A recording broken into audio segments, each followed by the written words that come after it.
Olá, meu irmão, olá, minha irmã, a paz do Senhor a todos. Este é o canal Semeando a Palavra. Nós vamos a mais uma mensagem da Palavra do Senhor, mas, como sempre eu peço, não vou deixar de fazê-lo. Não esqueça de colocar o seu like, não esquece de compartilhar e, principalmente, se inscreva no canal se você ainda não é inscrito. Quando você faz isso, você vai tornar o canal relevante e nós vamos poder transferir esta mensagem para muito mais pessoas. Então você é a pessoa que vai me ajudar nisso aí. Não esqueça de fazê-lo. Nós vamos agora a uma breve vinheta. Logo em seguida vamos estar dando início a mais uma mensagem. Aguarde só um minutinho.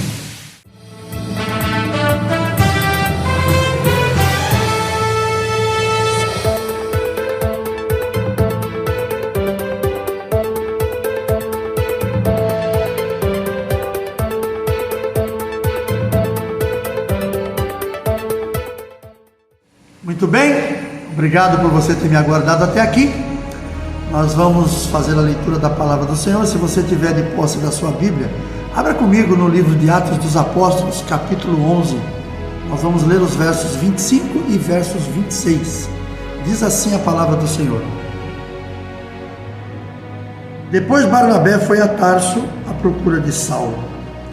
E quando o encontrou, levou-o para Antioquia.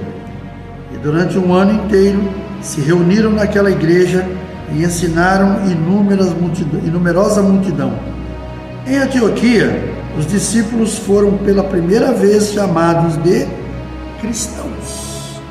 Em Antioquia, pela primeira vez, os discípulos de Jesus foram chamados de cristão. E esse é o título da nossa mensagem. O que é ser um cristão? Nós precisamos entender isso. Às vezes as pessoas falam que ser cristão é isso ou é aquilo, e às vezes ela nem tem certeza direito o que é ser um cristão. Então nós vamos tentar entender nesta mensagem de hoje o que é ser um cristão. O tratamento cristão começou em Antioquia, como nós lemos aqui, na Síria, onde os discípulos foram assim chamados pela primeira vez. Se tornou um costume muito perigoso, porque na época os romanos costumavam jogá-los aos leões. Na época, os romanos, todos aqueles que eram identificados como cristãos, eles eram, de alguma forma, eles eram sacrificados.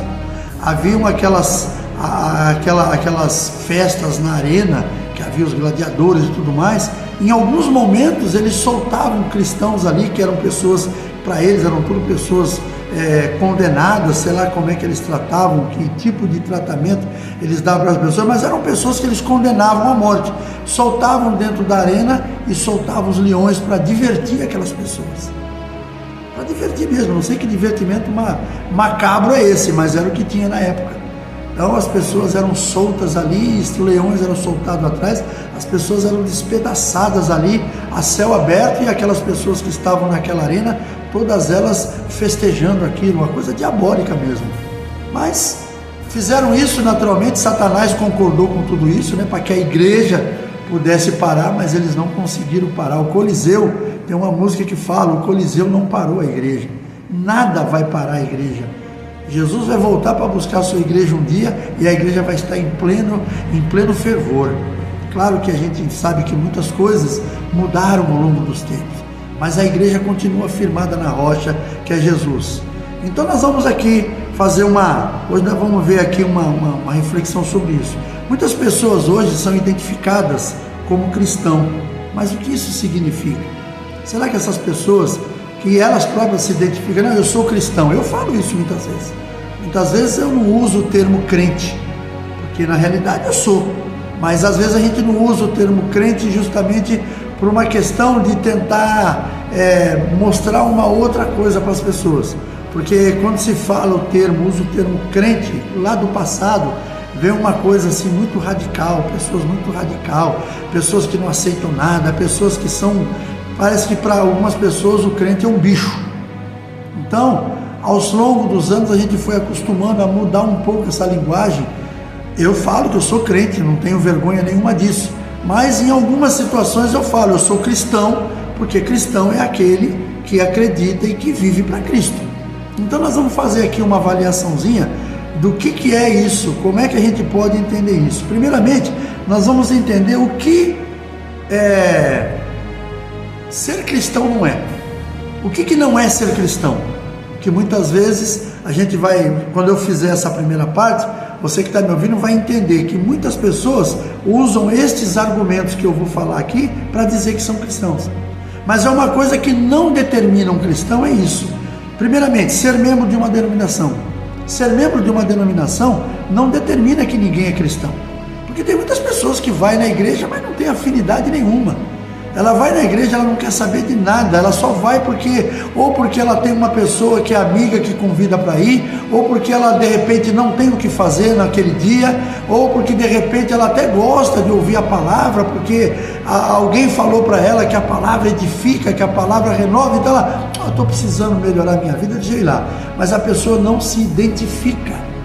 Então, ser cristão não é a pessoa participar de uma denominação, ser adepto de uma religião, frequentador de um culto, ou simpatizante do evangelho, porque muita gente, ele é só simpatizante.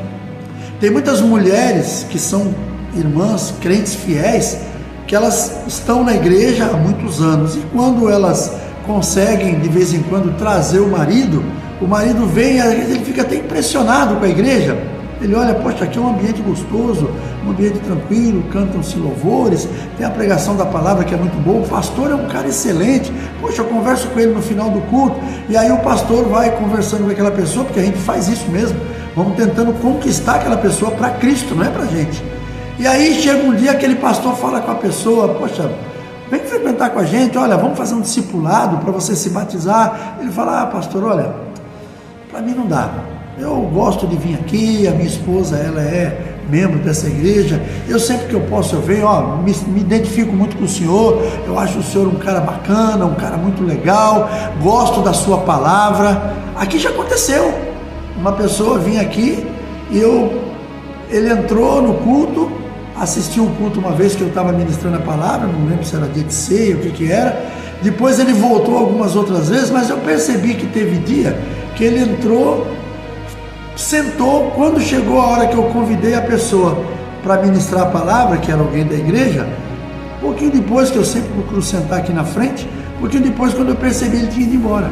Aí um dia ele falou para mim, ele falou, pastor, eu gosto de vir aqui quando você está pregando, eu gosto da tua palavra me dá uma, sabe, me deixa mais à vontade e tal, quer dizer, ele está vindo por minha causa? Por minha causa não precisa, a pessoa tem que vir por causa de Jesus, é o que eu sempre prego, é o que eu sempre ensino.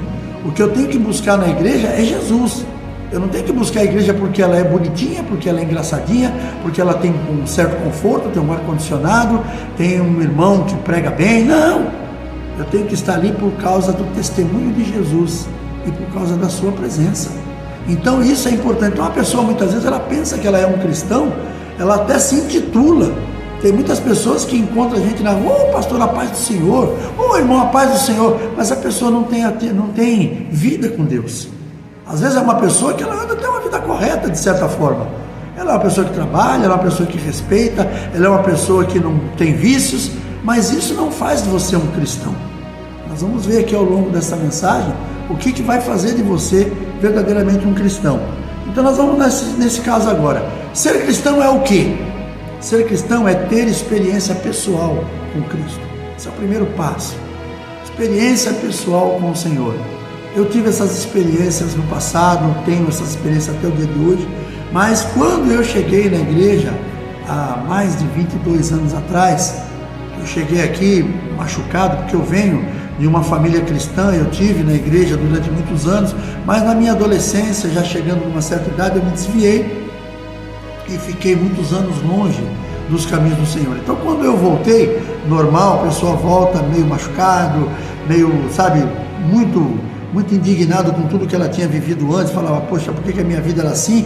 E aí você chega diante do Senhor, chorando, todo machucado e precisa de cuidados. E aí a igreja, Deus levanta pessoas, Cristo levanta pessoas naquela igreja para cuidar de você, foi comigo, foi com a minha família, e você começa a ter uma vida assim de experiência com o Senhor. Isso aconteceu comigo. E a pessoa que é um cristão, ela precisa passar por isso.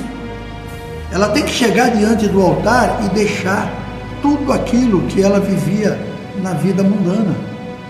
Eu cheguei na igreja há mais de 22 anos atrás e eu fiz isso.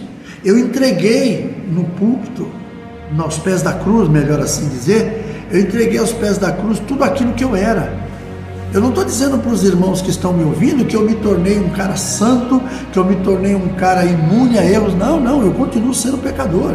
Eu continuo sendo um cara que tenho muitas falhas, tenho muitas coisas para corrigir, mas as coisas maiores que eu tinha, as principais que estavam sobre a minha vida, eu entreguei diante da cruz do Senhor. E de lá para cá eu tenho tentado viver da melhor maneira para Cristo. Eu sei que eu não tenho conseguido, eu sei que muitas vezes eu falho, muitas vezes eu caio pelo meio do caminho, eu cometo enganos, eu cometo erros, eu me exalto em alguns momentos que eu não deveria. Então tudo isso faz parte do nosso dia a dia, mas isso sim, você não pode dizer que você não é um cristão por causa disso, porque o principal você já fez, e aí você tem a vida com Cristo, que é a coisa principal. A outra coisa é crer que Ele foi enviado por Deus em favor dos nossos pecados. Essa tem que ser a minha fé. Eu creio que Jesus veio a essa terra por causa de mim, por causa dos meus pecados, e assim cada um que é cristão tem que pensar. Por quê? Porque os meus pecados me tiravam da presença do Senhor. Hoje, sem esses pecados, porque Ele já levou na cruz do Calvário, a presença de Deus na minha vida é uma coisa marcante. E aí o que eu faço? Tudo aquilo que eu fazia, tudo aquilo que para mim era algo que estava me incomodando, estava me trazendo problemas, eu deixei diante da cruz. Eu larguei diante da cruz os vícios, o vício da bebida, o vício do cigarro, sabe? A paixão pelas coisas desse mundo, que você valoriza muito. Você valoriza o dinheiro, você valoriza o carro, você valoriza o trabalho e tal. Tudo isso perde o sentido. São coisas importantes? São, mas não são mais prioridade para mim. Não são mais prioridade para o homem que é cristão, para a mulher que é cristã. Então isso tudo tem que mudar. Porque não adianta a pessoa chegar numa igreja, ela dizer que ela é cristã, mas ela continuar priorizando essas coisas. Ela prioriza os valores financeiros, ela prioriza o seu trabalho, ela prioriza a sua casa, ela idolatra seus filhos, mulher e outras coisas mais, e o principal que ela deveria adorar, que é Jesus, ela não faz. Vou na igreja? Vou, se eu não tiver problema no meu trabalho. Se o meu trabalho, porque se tiver, vai que eu percebo que se eu não tiver no trabalho eu vou ter uma perda lá de valores, então a igreja que espere, eu vou ficar lá. Não é assim. A gente tem que saber que Jesus tem que vir em primeiro lugar. Deus tem que ser a nossa prioridade. E quando Ele é a nossa prioridade, Ele cuida de todas as outras coisas. Você não vai precisar se preocupar com isso. Então, se você é um cristão verdadeiro, você tem que procurar viver dessa forma. Essa é a maneira que vai fazer com que você seja identificado como um cristão verdadeiro. Como? Quando você entregou diante dos pés da cruz tudo aquilo que era a prioridade na sua vida. E a partir dali a prioridade passou a ser Deus. Jesus, esse tem que ser a nossa prioridade.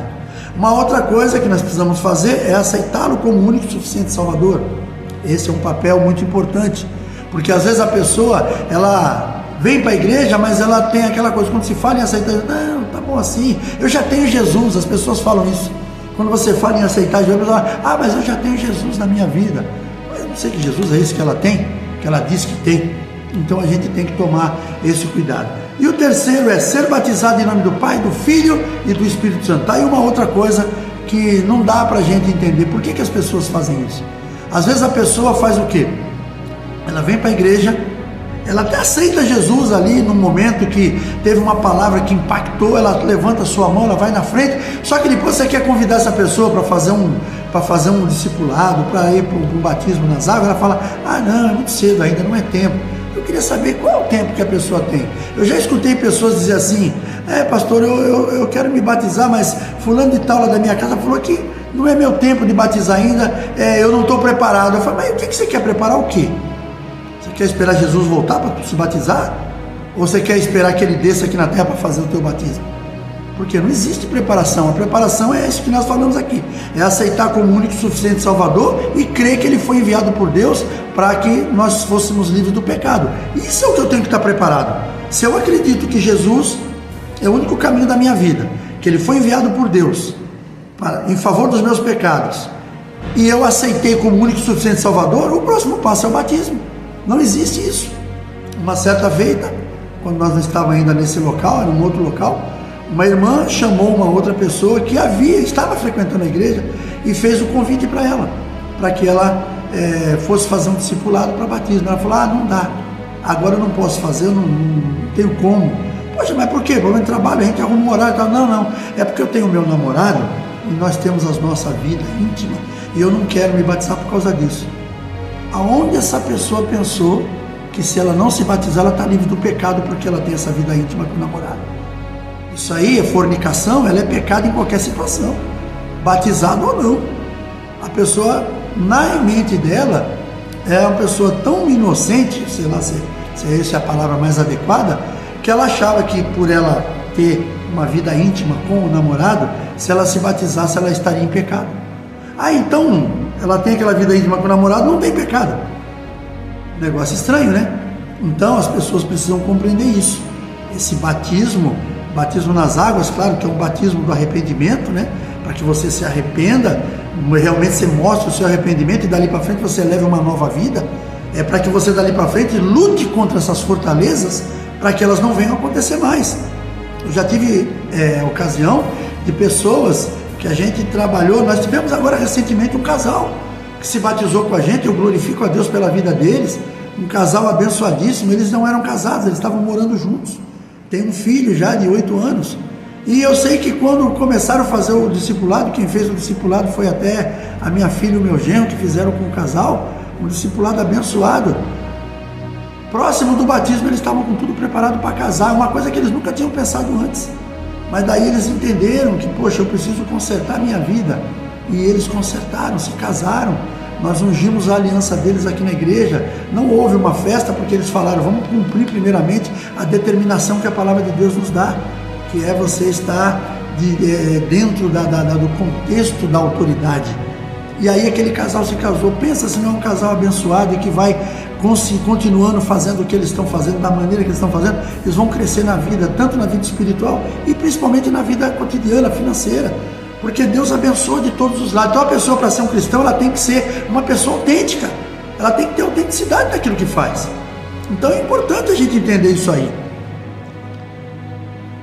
Ter compromisso com os ensinamentos da palavra de Deus é uma outra situação que nós precisamos, se realmente queremos ser um cristão verdadeiro. É o compromisso com a palavra de Deus, porque não adianta eu vir na igreja, não adianta eu tomar ceia, eu ser dizimista, não adianta eu ser um cara que, sabe, que estou envolvido com algumas coisas na obra, se eu não tenho compromisso com a palavra de Deus.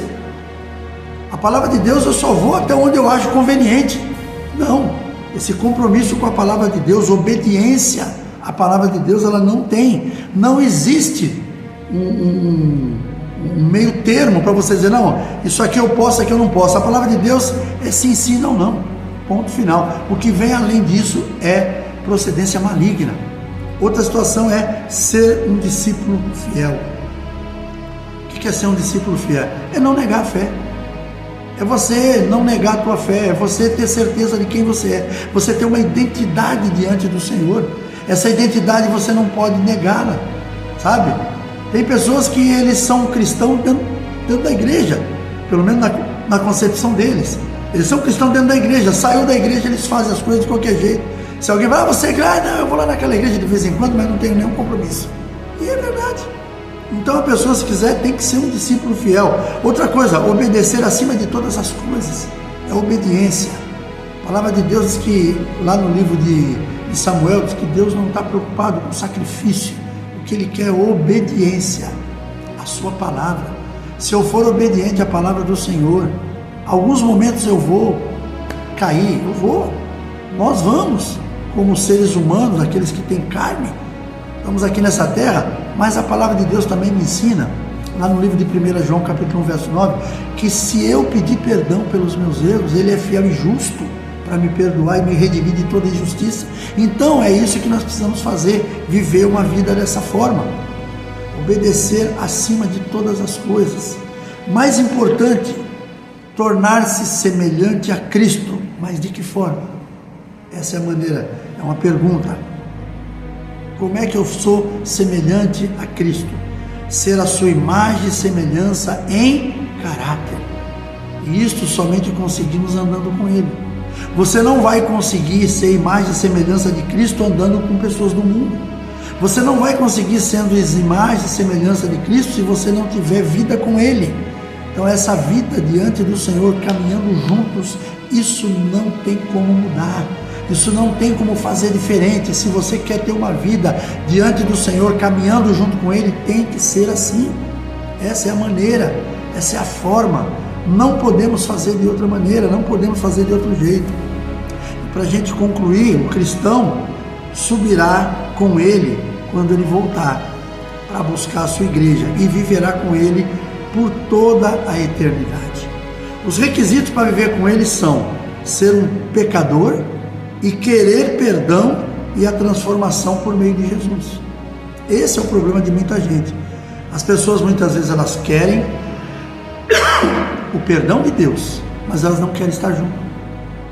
Lembra daqueles dois homens crucificados, um à direita e outro à esquerda, Gestas e Dimas? Gestas foi aquele que afrontou Jesus, dizendo: você não é o Filho de Deus? Desce daí e tira nós também. Ou seja, ele queria a salvação, mas ele não queria o Salvador. Já o outro, Dimas, falou: você não pensas que nós estamos na mesma condenação que ele? Nós, pelo que fizemos. Ele não fez nada. E aí ele vira para Jesus e fala: Senhor, lembra-te de mim quando entrares no teu reino. E Jesus falou para ele: ainda hoje estarás comigo no paraíso. Então, aquele homem naquele momento, ele pediu perdão. E o problema de muita gente é isso, ele achar que uns acham que ele não vai conseguir nada na vida, não vai conseguir ser salvo porque ele fez muita coisa errada. E fazer coisas erradas é natureza do homem. Agora, aceitar o perdão é uma condição de Deus. Então, o que acontece? Tem pessoas que elas vão ser condenadas ao lago de fogo e enxofre, não por causa das coisas erradas que ela faz nessa vida, mas por causa do perdão que ela não aceitou. Então, pensa nisso aí. Pensa nisso, que é muito importante. Nós pecamos, nós erramos, mas nós precisamos buscar por esse perdão de Deus. Não adianta nós ficarmos achando que não tem solução para o nosso caso, porque tem. Nós precisamos pedir perdão, precisamos confiar que Deus é perdoador e justo para nos perdoar de todos os pecados e nos redimir de toda a injustiça. Esse é o nosso papel como pecador. O papel do Senhor Jesus é perdoar. Agora, se a pessoa própria ela não entende isso, eu costumo contar uma ilustração que eu conto em algumas vezes quando eu falo sobre a questão do perdão, que conta uma história de um homem num país, vamos dizer, Estados Unidos, que lá tem estados que tem pena de morte. E num desses estados que tem pena de morte, um homem havia sido condenado por causa de um crime que ele cometeu. Só que muitas pessoas que o conheciam sabiam que ele cometeu aquele crime em legítima defesa, mas era um crime que era passível de condenação por morte. E as pessoas começaram então a buscar no governador, porque ele poderia dar ele podia dar o perdão para aquela pessoa. E aquele governador daquele estado era um homem cristão. E quando foi um dia, ele, atendendo aos apelos da população, ele foi lá, pegou a Bíblia, colocou uma carta com a libertação dele, com a liberdade dele dentro da Bíblia, e foi até aquele presídio, vestido a caráter, de terno. Quando ele chegou lá, aquele preso não conhecia o governador e achou que era algum pastor que estava chegando lá na hora. Quando aquele homem chegou dizendo: eu trouxe o perdão da sua condenação, aquele homem se exaltou. Ele não quis saber de conversa com aquele homem que estava ali, que era o governador. Falou: sai daqui, eu não quero saber de você, eu não quero saber de crente não, eu não quero saber disso e tal. E começou, deu aquela chilique no homem, e aí o governador falou: bom, foi ele que quis assim, e foi embora. Aí o carcereiro veio falar com ele, falou: rapaz, tu é louco? Tu sabe quem era esse cara? Ele falou: deve ser algum crente aí querendo falar de Jesus para mim, eu não estou interessado. Ele falou: esse homem era o governador. Aí ele tomou um susto. Ele falou: esse homem era o governador e ele tinha dentro daquela Bíblia uma carta com a assinatura dele, te dando a liberdade. E você achou que ele estava vindo falar de Jesus para você? e aquele homem foi condenado, já estava condenado, e ele foi para a sentença dele. Na sentença dele, perguntaram para ele qual era o último pedido que ele tinha. Aí ele falou: eu quero a presença do maior número de jovens aqui junto comigo na hora dessa execução. E aí chamaram um monte deles e tudo mais. E a única palavra que ele falou para aqueles jovens assim: estou aqui neste lugar hoje sendo executado, não por causa dos crimes que eu cometi, mas pelo perdão que eu não aceitei. Reflexão sobre isso. Muitas vezes tem pessoas que vão perder a salvação, não porque cometeram muitos erros, mas porque não aceitaram o perdão de Deus, que foi Jesus na cruz do Calvário, morrendo por cada um de nós. Tá bom? Espero que essa mensagem possa te trazer uma boa reflexão. Feche seus olhos, vamos orar. Pai, em nome de Jesus, quero te louvar e agradecer por esta mensagem e pedir que esta mensagem possa encontrar guarida em cada coração que assisti-la. Que em nome de Jesus ela possa ser espalhada por muitas pessoas, para que mais vidas, Senhor, se dobrem diante da tua presença. Que nós possamos ser cristãos verdadeiros, homens e mulheres que venham viver na vida o caráter do Senhor. Que a paz do Senhor reine sobre cada um de nós.